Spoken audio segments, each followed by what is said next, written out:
Righto, so this is a 2013 FJ Cruiser. They're a 4-litre petrol V6. What we've got is a Magnuson Supercharger kit that we're going to be fitting to it.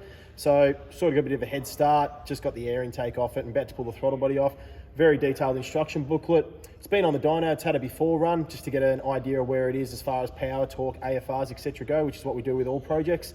From here, we'll be bolting on the supercharger and getting ready to put it back on the dyno for some results. Intake manifold is now off, along with the brackets. There's a few changes we need to make as far as removing some studs out of the rocker covers, valve covers, and along those lines, but we'll do spark plugs now. We'll replace them with the recommended spark plugs, obviously closing down the gap a little bit because we will be seeing some boost. And from there, we'll get stuck in a fitting the supercharger. So part of the kit is obviously we need to change the drive belt setup. This kit basically retains the factory drive belt, but we do have to add an additional drive pulley system for the supercharger. So in this case, it bolts onto the front of the crank. I've just put a bit of gentle heat in there because the crank bolt is factory tight.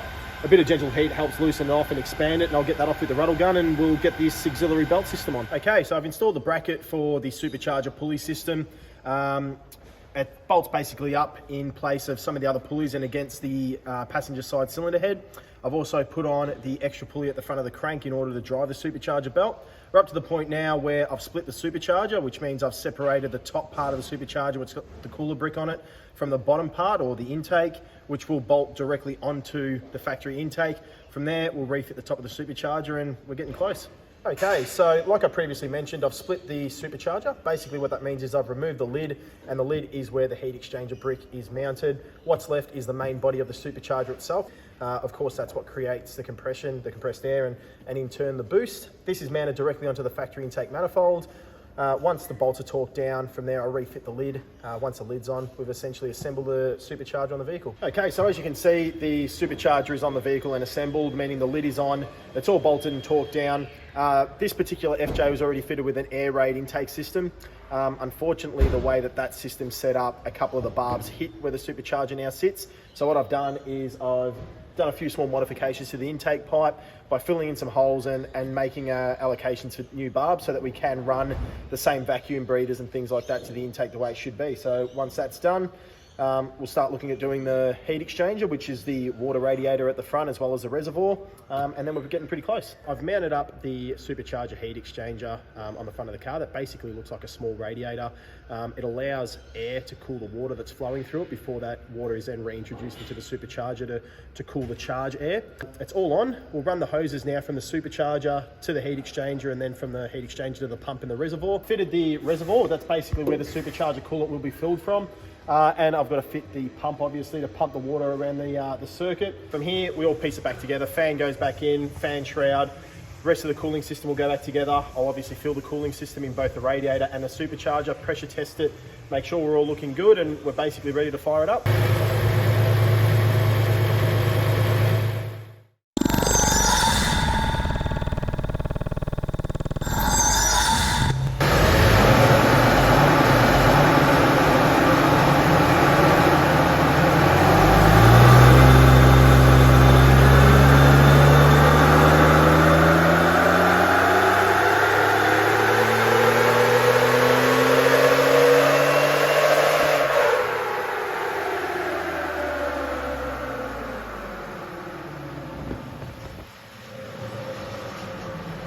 Okay, so just finished tuning up the Supercharge FJ we've been working on this week, obviously with the Magnuson Supercharger. It's come up really well. This has been live tuned on the dyno using a Unichip Q4. Takes control of all the engine tune parameters like we all know. Utilizing that, I was able to get control of the timing, the fueling, as well as the throttle and a few other cool little features. Now, to give you an idea, standard, I banged it on the dyno before we started doing any sort of modification to it. It made 140 rear wheel kilowatt and about 270 Newton meters of torque. Since then, it's obviously gone on the dyno, been custom live tuned using the Unichip, and now makes a whopping 203.1 kilowatts with the supercharger and 380 Newton meters. So even after the Unichip, the supercharger's given it 60 kilowatts and over 100 Newton meters of torque. So the results are really good.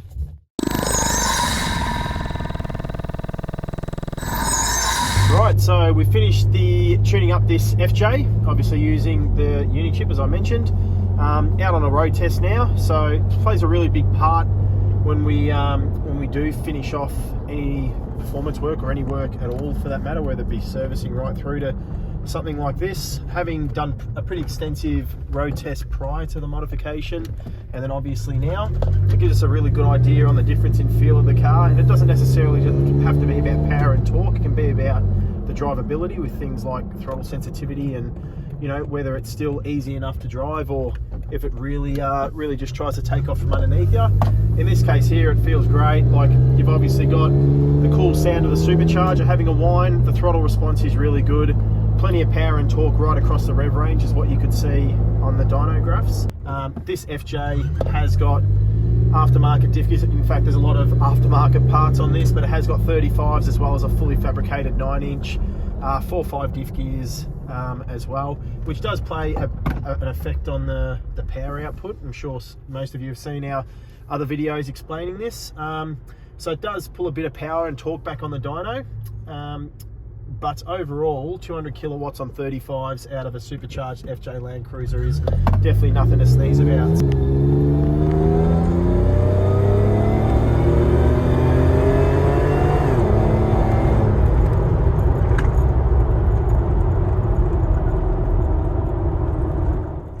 So thanks again for watching another build done in-house at Dynomotive.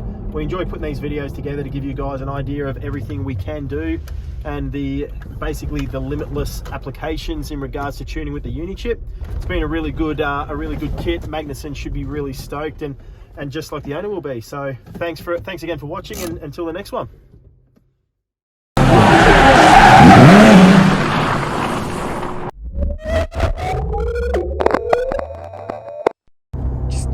Accelerate again.